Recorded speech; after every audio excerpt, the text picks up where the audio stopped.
এই দোয়াটা যদি আপনারা পড়তে পারেন, ভবিষ্যতের যে কোনো শঙ্কা, আশঙ্কা, বিপদ আপদ, বালা মুসিবত, এই বিষয়গুলোর ব্যাপারে আল্লাহর পক্ষ থেকে একটা সাকিনা এবং সুকুন হৃদয় নাজিল হবে ইনশাআল্লাহ।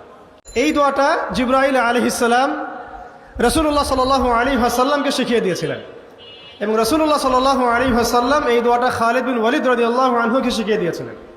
এই দোয়াটা যদি আপনারা পড়তে পারেন, ভবিষ্যতের যে কোনো শঙ্কা, আশঙ্কা, বিপদ আপদ, বালা মুসিবত, এই বিষয়গুলোর ব্যাপারে আল্লাহর পক্ষ থেকে একটা সাকিনা এবং সুকুন হৃদয় নাজিল হবে ইনশাআল্লাহ। একটু বড়, যেহেতু এখানে তালেবে ইলমগণ অনেক, তারা তো শুনলেই মুখস্থ করতে পারবেন, তাই আমি নোট করে আনছি। এবং জ্ঞান তো লুকিয়ে রেখেও লাভ নাই, প্রচার করলেই লাভ, আপনারা আমল করলে আমি নাকি পাবো ইনশাআল্লাহ। তো এই দোয়াটা হচ্ছে আউযু বিকালিমাতিল্লাহি তাম্মাতিল্লাতি লা ইউজাবিজুহুন্না বাররুন ওয়ালা ফাজির মিন শাররি মা খালাকা ওয়া যারআ ওয়া বারআ ওয়া মিন শাররি মা ইয়ানজিলু মিনাস সামাই ওয়া মা ইয়া'রুজু ফিহা ওয়া মিন শাররি মা যারআ ফিল আরদি ওয়া মা ইয়াখরুজু মিনহা ওয়া মিন শাররি ফিতানিল লাইলি ওয়ান নাহার ওয়া মিন শাররি তাওয়ারিকিল লাইল ইল্লা তাওয়ারিকান ইয়াতরুকু বিখাইরিন ইয়া রাহমান। এই দোয়াটার উপর আমল করতে থাকেন, দেখেন ভবিষ্যতের আশঙ্কা দূর হয়ে যাবে ইনশাআল্লাহ।